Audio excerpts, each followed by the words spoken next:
الایمان education system کے جماعت نہم کے طلباء و طالبات، السلام علیکم۔ ہمارا مضمون اردو ہے اور آج ہم اصطلاحات غزل کے بارے میں کچھ جانیں گے۔ بچوں، آپ کو یہ پتہ ہے نا کہ اردو شاعری میں کچھ اصطلاحات استعمال ہوتی ہیں جنہیں ہم اصطلاحات غزل کہتے ہیں۔ یہ الفاظ آپ کے لیے مانوس ہوں گے: مطلع، مقطع، تلمیح، ردیف، قافیہ، تخلص وغیرہ وغیرہ۔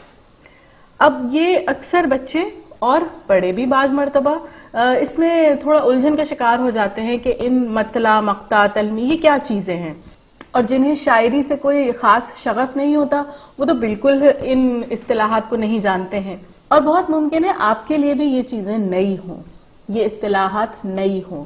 تو انہیں آسانی سے یاد رکھنے کے لیے کچھ اصول ہوتے ہیں، آپ ان کو اگر سمجھ لیں تو یہ آپ کو آسانی سے یاد ہو سکتی ہیں۔ جیسے مطلع طلوع سے نکلا ہے، اور طلوع کے لفظی معنی ہیں ابھرنے یا بلند ہونے کے، تو نظم یا غزل کا پہلا شعر جو ہوتا ہے وہ مطلع کہلاتا ہے۔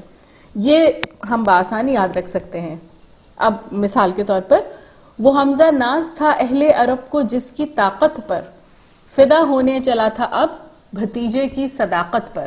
یہ مطلع ہے، لیکن ہم اسی مطلع سے دو چیزیں اور سمجھ سکتے ہیں۔ وہ دو چیزیں کیا ہیں؟ وہ ہیں ردیف اور قافیہ۔ قافیہ کیا ہے؟ ہم قافیہ الفاظ ہم نے پڑھے ہیں پہلے، تو قافیہ کیا ہوتے ہیں؟ ایک جیسی آواز کے الفاظ اور وزن میں برابر آتے ہوئے۔ آپ کے سامنے اس وقت جو شعر موجود ہے اس میں طاقت اور صداقت یہ ہم قافیہ الفاظ ہیں، اور پر جو ہے وہ ردیف کہلائے گا۔ میری آپ کی پہلے بھی یہ بات ہو چکی ہے کہ اب آپ بڑی کلاس میں آ گئے ہیں، اور بڑی کلاس میں آنے کے بعد اردو کی نثر اور نظم کے بارے میں مزید جانتے ہیں۔ تو یہ تو آپ جانتے ہیں نا کہ نظم جو ہے وہ اردو کی ایک صنف ہے، اور نظم کی اصناف بہت ساری ہیں۔ پھر جیسے جیسے ہمارے درجے بلند ہوتے جاتے ہیں کلاس کے، ہمیں اس کے بارے میں زیادہ معلومات ہوتی چلی جاتی ہے۔ تو آج ہم یہ چند چیزیں جو پڑھ رہے ہیں انہیں یاد رکھنے کے طریقے بھی ساتھ ساتھ سیکھتے جا رہے ہیں، جس سے مجھے امید ہے کہ آپ کو آسانی ہوگی۔ مطلع ہم نے پڑھا، پھر ہے تلمیح۔ اس کے معنی اشارہ کرنے کے ہیں، یعنی کلام میں کسی لفظ یا مرکب کے ذریعے کسی خاص واقعے یا قصے کی طرف اشارہ موجود ہو۔ مثلا آگ ہے اولاد ابراہیم ہے، نمرود ہے، کیا کسی کو پھر کسی کا امتحان مقصود ہے؟ اور نکلنا خلد سے آدم کا سنتے آئے ہیں، لیکن بہت بے آبرو ہو کر تیرے کوچے سے ہم نکلے۔ یہ دونوں اشعار آپ نے پڑھے۔ آگ ہے اولاد ابراہیم ہے، یہ حضرت ابراہیم کے نمرود نے جو آگ بھڑکائی تھی ان کو جلانے کے لیے، جس سے وہ خیریت کے ساتھ باحفاظت نکل آئے اللہ کے خاص رحمت کی وجہ سے، تو یہ اس واقعے کی طرف اشارہ ہے۔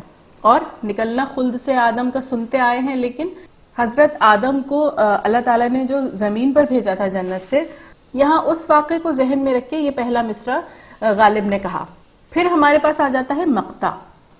مقطع اس کے لفظی معنی ہے قطع کرنے یا کاٹ دینے کے، اسی لیے غزل یا نظم کا آخری شعر جس میں شاعر اپنا تخلص استعمال کرتے ہیں مقطع کہلاتا ہے۔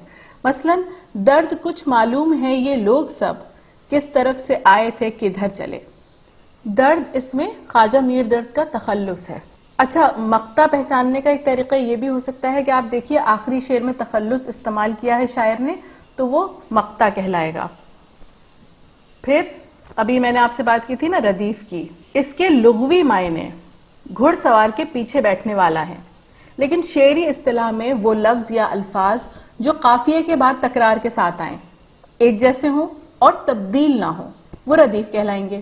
مثلا نقش فریادی ہے کس کی شوق یہ تحریر کا، کاغذی ہے پے رہن ہر پے کرے تصویر کا، تو یہ اس میں جو کا آ رہا ہے یہ ردیف ہے، ٹھیک ہے۔ اور دیکھیے تحریر اور تصویر یہ ہم قافیہ ہو گئے۔ پھر ہے قافیہ، اس سے مراد شعر کے آخر میں آنے والے وہ الفاظ ہیں جو ہم آواز ہوں۔ قافیہ شعر کے ساتھ ساتھ بدلے گا، لیکن ردیف قافیے کے بعد آئے گی اور یکساں رہے گی۔ مثال کے طور پر، ہزاروں خواہشیں ایسی کہ ہر خواہش پہ دم نکلے، بہت نکلے میرے ارماں لیکن پھر بھی کم نکلے۔ تو جماعت نہم کے طلباء و طالبات، یہ کچھ اصطلاحات تھیں جو بہت عام ہیں۔ اپنی نصابی کتاب میں جو غزلیات موجود ہیں ان کو دیکھیے گا، اس میں سے ان اصطلاحات کی مدد سے چیزیں تلاش کیجیے گا اور مجھے بتائیے گا کہ کیا آپ کو آسانی محسوس ہوئی ان ساری اصطلاحات کو جاننے کے بعد انہیں سمجھنے میں، وہ غزلیں سمجھنے میں، وہ نظمیں سمجھنے میں. تو وہ آپ مجھے ضرور بتائیے گا. جزاک اللہ.